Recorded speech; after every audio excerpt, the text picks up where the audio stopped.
And the kids have had fun today playing around the snow. Tomorrow's going to be no fun, though, with the ice moving in. We've got the warnings up, and folks need to complete any kind of things they need to do on the roads now. Not that the roads are great now, but they're probably better now than they will be as we get into tomorrow.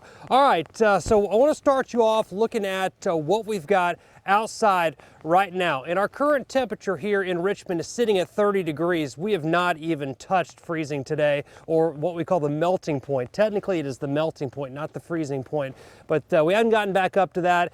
It's cold. It feels like 22 because of the wind that we have. There's a little bit of breeze from time to time. That's going to come into a factor tomorrow as we have the weight on the trees swaying around a little bit. We'll likely have power outages. And looking at other temperatures across Virginia, not many places got above freezing this afternoon, and we've already reached the highs for the day. So this is going to be about it. All right, I want to show you the difference. Last night we had some sleet around, and I want to just talk about the difference between sleet and freezing rain and how they form. First off, looking at sleet, you get snow that develops, but then high above the surface you have a layer where that snow melts into liquid, and then it refreezes into just these pellets. It won't refreeze into snow again, so it's just these sleet pellets. So if it falls and it bounces off your hand, that's sleet. Freezing rain is different because you have a much larger area of warm air. So you have the snow that melts, and then it doesn't have time to freeze again, so it just freezes onto all the surfaces that are below freezing, and it coats everything. It is the worst kind of winter weather. It is the most damaging, and it is the least fun. All right, let's get a check on our Sky Tracker shot. This is through our Diamond Cam. Some snow out there. It has been a pretty day today with lots of snow on the trees and a little bit of fun, but it's kind of a wet snow.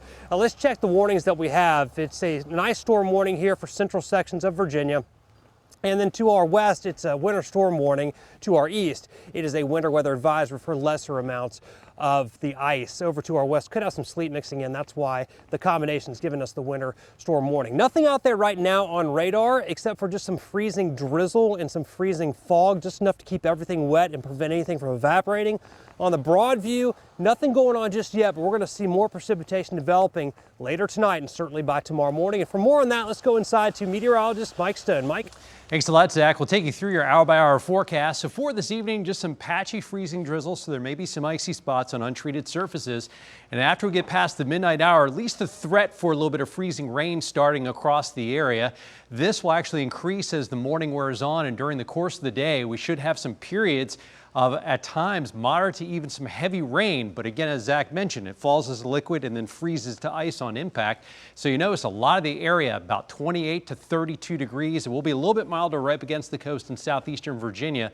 But most of central Virginia, a lot of the Piedmont into northern Virginia, this is where we could see some pretty significant icing. So for tomorrow, 100% chance of freezing rain and temperatures hovering in the upper 20s and low 30s. We may make it up to 33 later in the day, but that might be for an isolated hour or two. The entire day should be at or below freezing and just enough of a wind to notice. And that may cause some other issues because this is the plot of potential ice accumulation, at least a quarter to a half of an inch, but we may get some pockets in here across central Virginia that get 3/4 of an inch of ice. So that combined with the heavy snow that's already on the trees, when you coat that all together, we may get some trees down, some power lines down. So there could be some significant power outages later tomorrow into tomorrow night. A high of 33 tomorrow. Most of Sunday's dry. A couple showers later in the day, 43. A couple showers on Monday, 41. So we'll melt some of this stuff. Next system comes in on Tuesday. It looks like it'll be mainly rain for most of the area. A little bit of freezing rain in northwestern Virginia, but we could have a better chance of freezing rain changing over to all rain on Thursday.